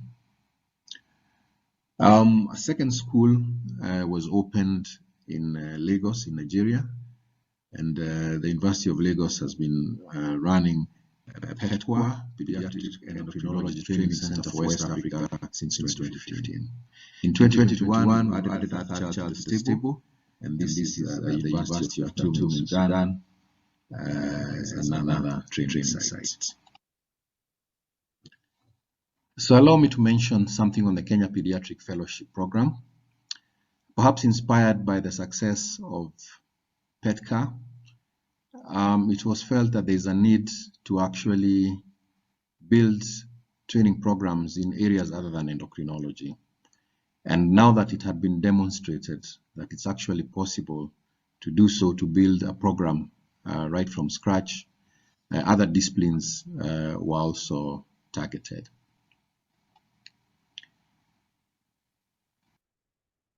So the purpose of the Kenya Pediatric Fellowship Program was to build the capacity of key training institutions in the country to deliver subspecialty training, and this was through curriculum development support, provision of scholarships, and training opportunities.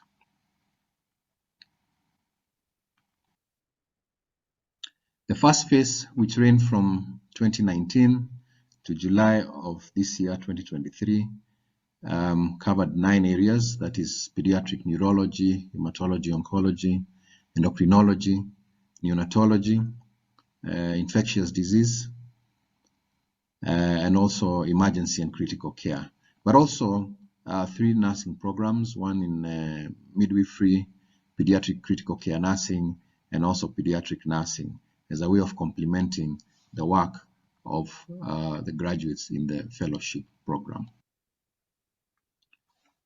So as I wind up, I wish to acknowledge that we've been fortunate to be part of a pedigree of pediatric endocrinology. That there in the picture is Lawson Wilkins, and over the generations, many different people who've trained under Lawson Wilkins. Over there is my teacher and mentor, Zev Hochberg. That there is myself, and many other people of my generation who've benefited from the wisdom and vision of the founding fathers of these training programs. Finally, I wish to thank and acknowledge the contribution of the various institutions who've contributed to the development of PEDCA and what has come out of it. I also wish to pay special tribute to my friend and teacher and mentor, Zev Hochberg, who passed away recently, who was so instrumental in developing PEDCA and in making it what it ended up being. Thank you very much for listening to me. I would like to thank Thomas for this inspiring talk, and now invite Dr. Jamal Raza from the National Institute of Child Health in Karachi, in Pakistan, to talk to us about the successes and challenges in the Middle East countries. Jamal, if you can hear me.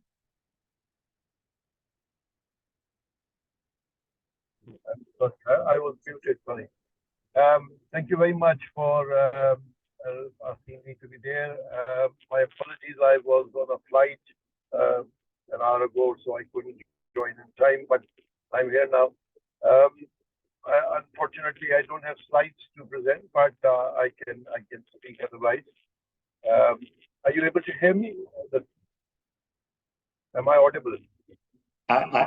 We can hear you, yes. Thank you, John.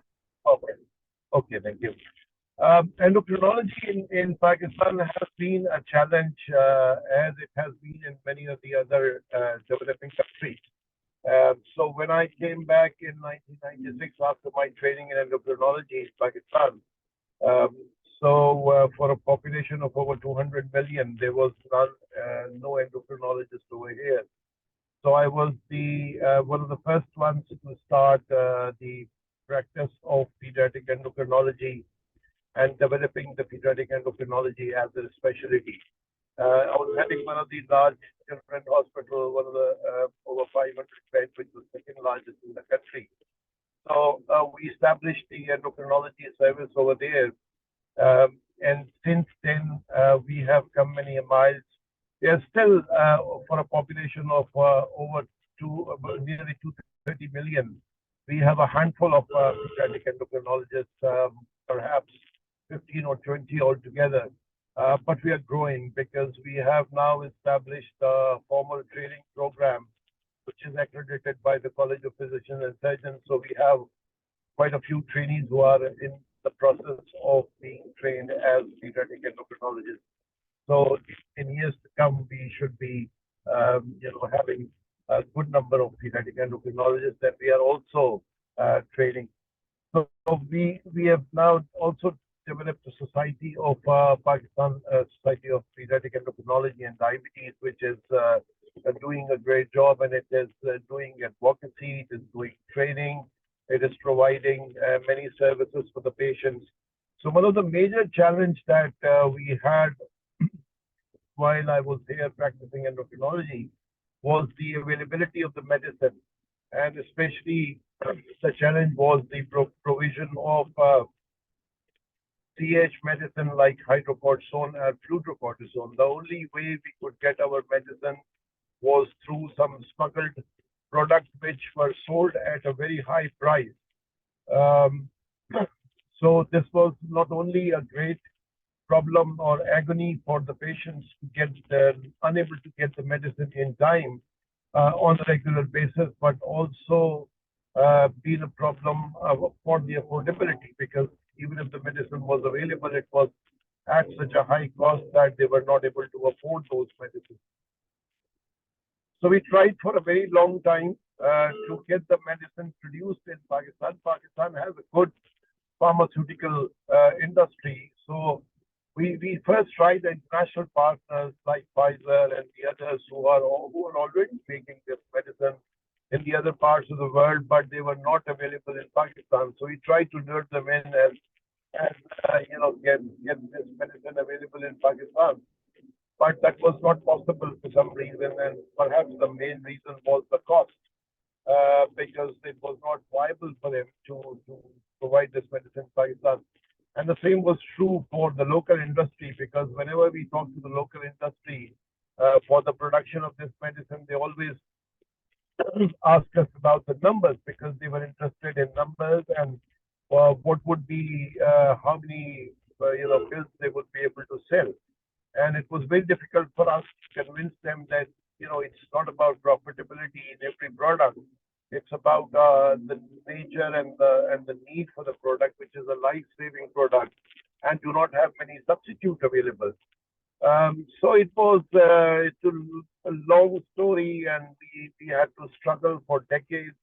And with perseverance, we were able to finally agree. And one of the pharmaceutical locally has started producing the tablet hydrocortisone and fluorocortisone, which has been a major success story. And once the product was starting to be produced here, the cost has dramatically come down, and we are able to now procure tablet hydrocortisone in a pack of 10 milligrams for less than $0.50, and the same is for the fluorocortisone. So it was not only available, but now on a regular basis for the patient, but also extremely affordable.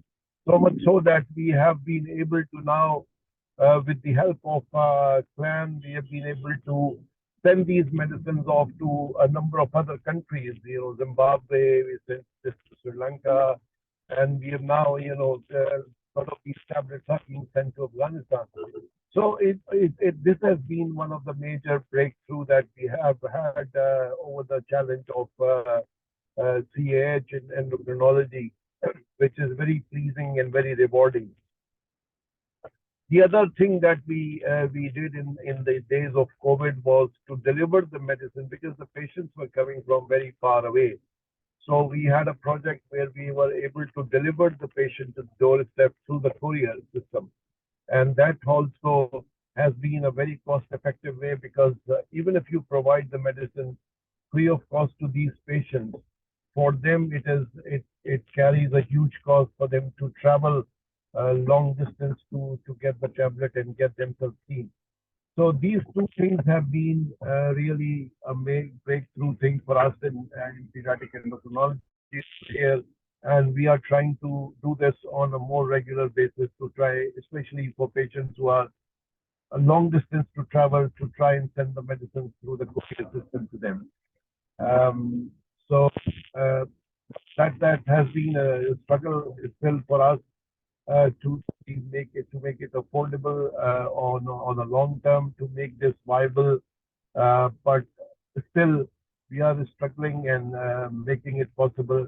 And we'll probably try to do the same with insulin, which is a little bit more of a challenge because of the difficulty in the transport system with the cold chain and all that. But that again is one of the possibilities that we are working on right now. So thank you very much. So thank you, Jamal, and thanks to all the speakers for their very illustrative, informative, and inspiring talks. And now I would like to open the space for exchange questions, comments, suggestions.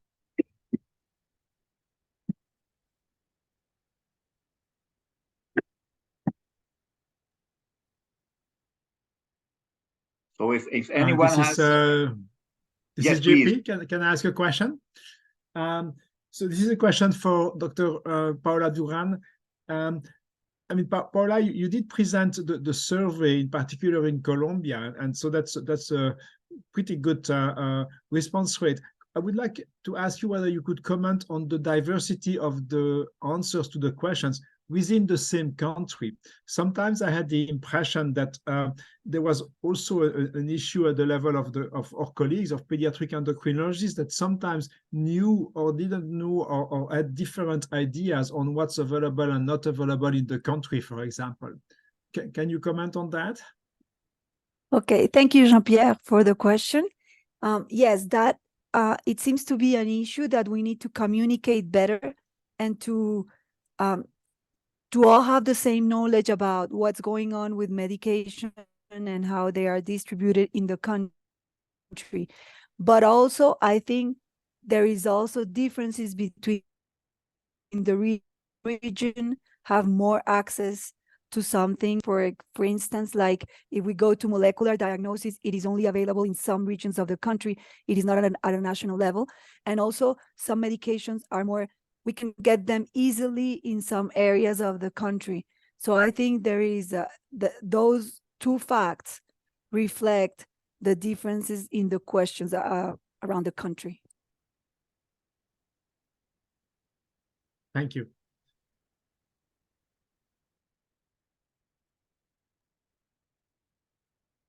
Rodolfo, can I ask another one? Yeah, sure. This is for for Raul Calzada. I mean, I think that in your slides,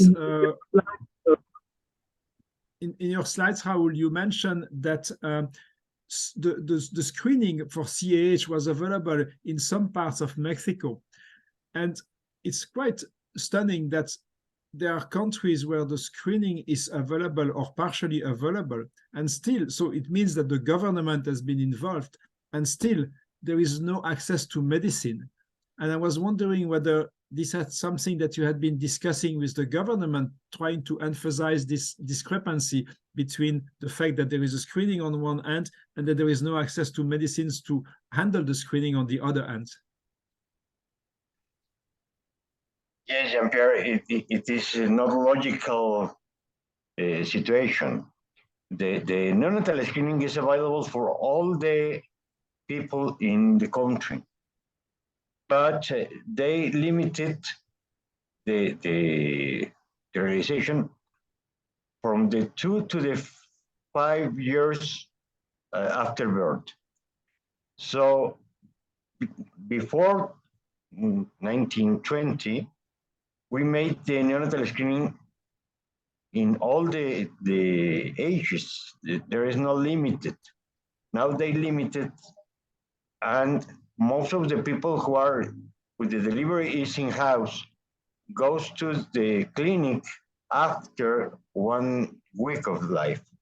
So they can not do the neonatal screening for this child.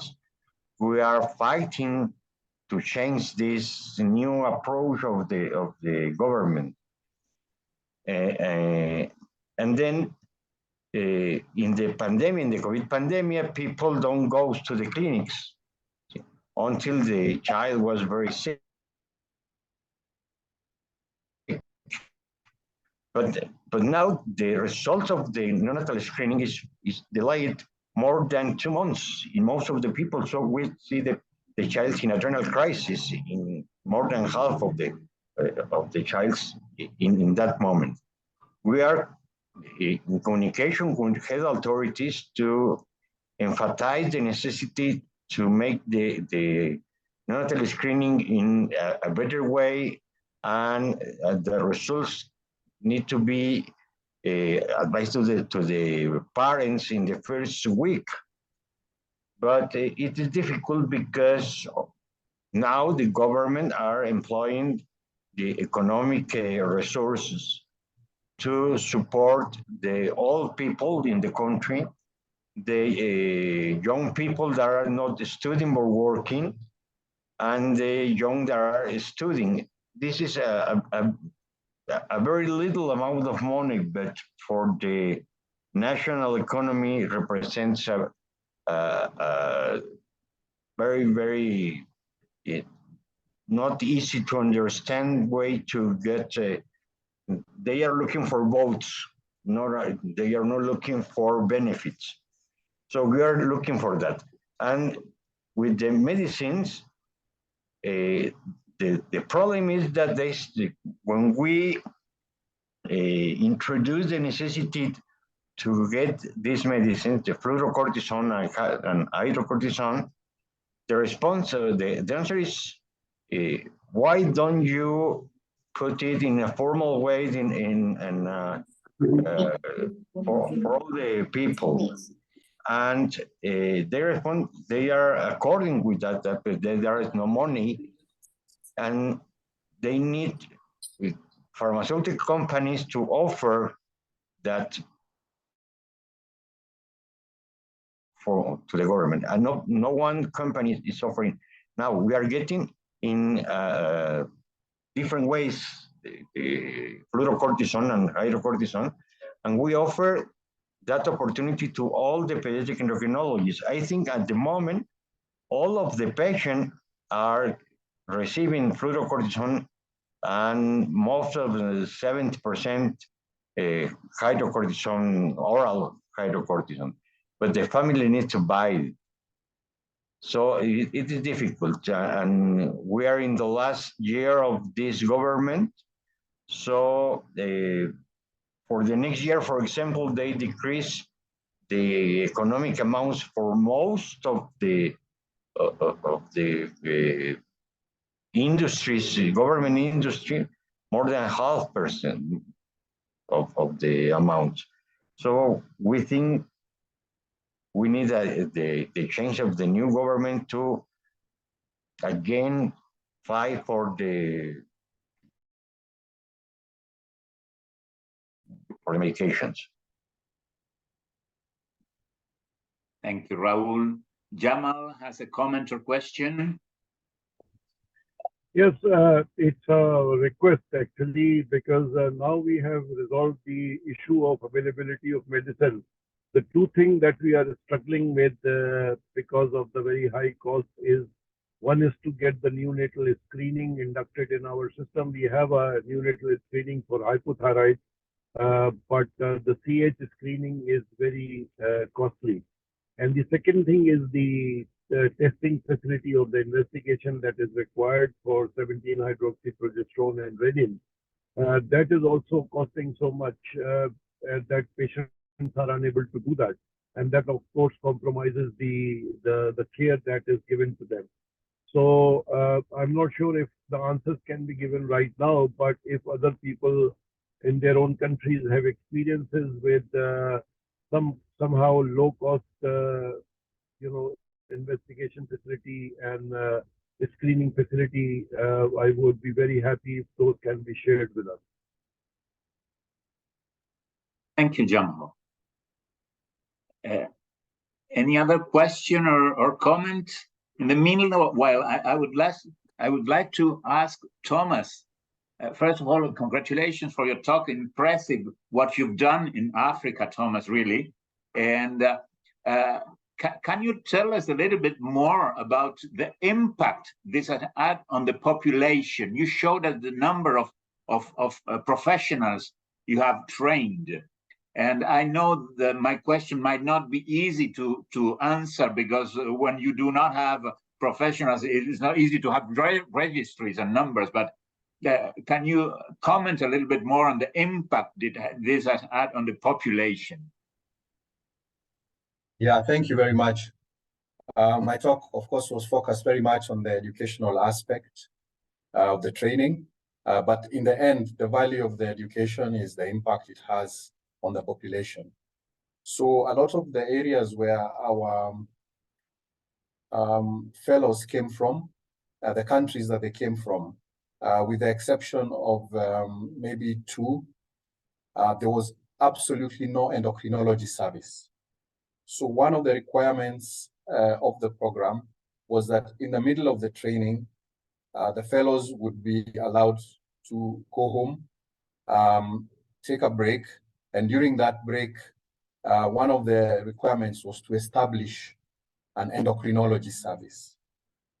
So at the end of training, they would go back and build on what they had started establishing. The initial phase could just mean fact-finding, advocacy, meeting the relevant people, the heads of the hospitals, so that when they went back, they could start the service. So we're happy to report that there is over 26 endocrine services established in the 15 countries that have benefited. This means there's more than one endocrinology service on average for every country. So, and a lot of them are like what we saw with Emmanuel in Ghana. That service was started by Emmanuel. He has grown from 0 patients with congenital adrenal hyperplasia to about 69 patients. So in almost all the countries, this has been replicated. So you find that the numbers per condition were probably small compared to other countries with established service, but cumulatively, these patients run into the thousands of numbers if you take diabetes and thyroid and adrenal problems. One of the challenges in many countries is lack of centralized registries. So amongst the efforts that we are working on, even as an African society, is now to develop national registries so that we're able to answer such a question with exact numbers. Thank you, Thomas. 80, please. Thank you so much, Rodolfo. I just wanted to acknowledge the exciting position we're in now with people in with manufacturers in Pakistan and Indonesia now having medicines that other countries can purchase. And I just wondered if Jamal or Aman wanted to make any comments about the willingness or interests or processes that people wanted to purchase drugs from Pakistan or Indonesia. Can I go first, Aman? Yes, please. Yes, please. Yeah, thank you. I mean, we are already done it with many countries, and as I said, you know, we are now talking about truly a global village and not in terms of countries. So any child anywhere in the world that could benefit from whatever we have done, you know, I would be extremely happy to facilitate and provide medications for CH also and any other medication that we are able to manufacture in Pakistan. Thank you. Yeah. Thank you, Kate. I think it's really well. Thanks God that finally we have the fludrocortisone start from this month, and JP came to Indonesia last month, and we have talked also to Sidna Pharma, the company that produced fludrocortisone. I think they have also one representative right now in this meeting, and I think they are willing also to export to any country. They have some collaboration actually in some country already. So maybe after this meeting, we can discuss more about this case. And of course, this company, the Sidna Pharma, they are willing to help any other patient in any other country besides Indonesia. Yeah, especially for CAH, another thing that I would like to comment. So even in Indonesia, if we don't have newborn screening for CAH, it's quite difficult to make awareness for people, even for general pediatrician or general practitioner, and of course, you know, healthcare professional. Not very many people aware there is, you know, hyperplasia, congenital adrenal hyperplasia. So when we start newborn screening, yeah, we hope that we could increase awareness and patient. We will have, well, we are not, you know, praying for having more patients, but at least we should prevent mortality, neonatal mortality, especially in Indonesia. In this is really big country, about 4.7 newborn every single year, and our neonatal mortality and also infant mortality is still one of the highest in this region. Yeah. So I think with this newborn screening, I hope we can overcome this. Yeah. For the medicine, of course, we are willing to collaborate. Also, Aman, the courier delivery would perhaps be one of the wonderful solutions for Indonesia with so many islands, and people, it will be difficult for people to come for medicine. So if you can also look into the possibility of courier delivery of the medication, it would greatly improve their control and better survival. Yeah.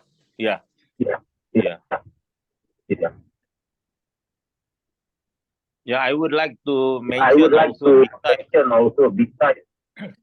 besides for the CAH and in Indonesia, I'm leading also project for CDIC, so access to insulin and testing for glucometer for diabetes for children. Yeah, over to you, Kate and Rodolfo. Thank you, Aman. Jean-Pierre? Yes, I want to thank you, Rodolfo. I wanted to make a comment actually of the experience we have had and the recent development that Jamal and Aman have been mentioning. So for a long time, I mean, GPAD has been trying to talk to the big pharma, if I may say so, that is making fludrocortisone and hydrocortisone. And as Raul was saying, there is very, very little interest in coming for tender. And this is really a kind of a paradox. You would think that pharmaceutical company would be interested in going into other countries, but the big players don't. And so I think it's very important development that in Pakistan and in Indonesia, Jamal and Aman have succeeded in having the local production, not only locally, but also have companies that are very willing to export. And therefore, or at prices that are more interesting than the prices proposed by international companies. And therefore, I think that the next step for me, where are we going now? How can we facilitate between pediatric endocrinologists, between the communities of families, between the government? Again, it shows the need for a very large collaboration, but how can we facilitate the opportunities for these companies to export their medicines to other countries? And that's the next step for me, at least. Jamal and Kate have been successfully doing that for Zimbabwe. We did not discuss this today, but I know that the fludrocortisone from Pakistan is flowing to Zimbabwe, and it's a very nice success. But there are many other countries that would benefit from that. And I don't know whether somebody or Kate maybe can comment on that, or on how we can facilitate further this change. I think I agree with you entirely, and congratulate. I can see Sidna Farmer on there, and Bindan Farm in Pakistan. It's wonderful to have the private sector involved. I think we're on a journey. There's so much that we can explore about creating dossiers, or is it pre-qualification, or is it orphan drug status? You know, there's just so many different things. I think we're on a learning journey. So events like this are just so important, bringing everyone together, and thank you to Rodolfo for pulling it all together. So thank you. I don't have the answers, unfortunately. Can I comment on that? Yes. I mean, I think what we can do for this is, JP, we can use the various pediatric endocrine societies, like the APES, like the other societies, and propagate that this medication is available in Pakistan for like half a dollar. And that would let other countries and the endocrinologists in the other countries know that there is a possibility of getting this medicine from Pakistan at such a rate. And similarly, the African societies and the societies in South America. So I think that would be one way forward to propagate the availability of these medications from a certain country at a certain price. So once they know, then, you know, they can show their willingness, and then, you know, the process can start. Thank you, Jamal. Well, I don't see any more raised hands, so I would like to once again take the opportunity to thank the organizers of this Science Summit at the United Nations General Assembly this year, Declan Kirain, and particularly Eric Ruth, the help of Pilar Gomez for organizing these. Of course, I would like to thank Jean-Pierre and Kate, who have been instrumental for organizing this session that we can proudly say has covered the whole world, and and thank the speakers for so illustrative and inspiring talks on this subject applied to resource-limited environments. So thank you all. Thank you, the participants, for being here for this more than 2 hours session. Most of you are in the middle of the night already. So thank you all very much, and let's keep on working together. Thank you. Thank you, Rodolfo. Thank you, Kate. Thank you, Thank JP. you. Thank you all. Goodbye. Yeah. Thank you very much. Nice to meet you all. Thank you very much.